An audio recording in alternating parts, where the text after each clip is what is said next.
ಪ್ರಿಯ ಟೌನರ್ ಚಾಲಕರೇ, ನೀವು ಮಾಡಿದ ಎಲ್ಲಾ ಟ್ರಿಪ್ಗಳ ವಿವರಗಳನ್ನು ಆಪ್ನಲ್ಲಿ ಹೇಗೆ ನೋಡಬಹುದು ಎಂಬುದನ್ನು ಈಗ ತಿಳಿದುಕೊಳ್ಳೋಣ. ಮೊದಲು ಟೋನರ್ ಆಪ್ ತೆರೆಯಿರಿ. ಮೇಲಿರುವ ಮೆನ್ಯೂ ಬಾರ್ ಮೇಲೆ ಕ್ಲಿಕ್ ಮಾಡಿ.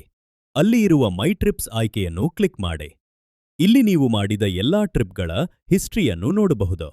ನೀವು ನೋಡಬೇಕಾದ ಯಾವುದೇ ಟ್ರಿಪ್ ಮೇಲೆ ಕ್ಲಿಕ್ ಮಾಡಿ.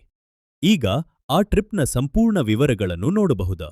ನೀವು ಟ್ರಿಪ್ನ ಇನ್ವಾಯ್ಸ್ ಅನ್ನು ಶೇರ್ ಮಾಡಬೇಕಾದರೆ ಶೇರ್ ಆಯ್ಕೆಯ ಮೇಲೆ ಕ್ಲಿಕ್ ಮಾಡಿ.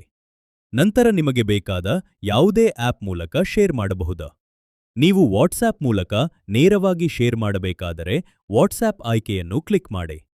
ನಂತರ ನೀವು ಕಳುಹಿಸಬೇಕಾದ ವಾಟ್ಸ್ಆಪ್ ನಂಬರ್ ಅನ್ನು ಎಂಟರ್ ಮಾಡಿ. ಅದಾದ ನಂತರ ಶೇರ್ ಆಯ್ಕೆಯನ್ನು ಕ್ಲಿಕ್ ಮಾಡಿದರೆ ಇನ್ವಾಯ್ಸ್ ನೇರವಾಗಿ ವಾಟ್ಸ್ಆಪ್ನಲ್ಲಿ ಕಳುಹಿಸಲಾಗುತ್ತದೆ. ನೀವು ಇನ್ವಾಯ್ಸ್ ಡೌನ್ಲೋಡ್ ಮಾಡಬೇಕಾದರೆ ಡೌನ್ಲೋಡ್ ಇನ್ವಾಯ್ಸ್ ಆಯ್ಕೆಯನ್ನು ಕ್ಲಿಕ್ ಮಾಡಿ. ಈ ರೀತಿಯಾಗಿ ಟೋನರ್ ಆಪ್ನಲ್ಲಿ ನಿಮ್ಮ ಟ್ರಿಪ್ ಹಿಸ್ಟ್ರಿ ಮತ್ತು ಇನ್ವಾಯ್ಸ್ಗಳನ್ನು ಸುಲಭವಾಗಿ ನೋಡಬಹುದು, ಶೇರ್ ಮಾಡಬಹುದು ಹಾಗೂ ಡೌನ್ಲೋಡ್ ಮಾಡಬಹುದು.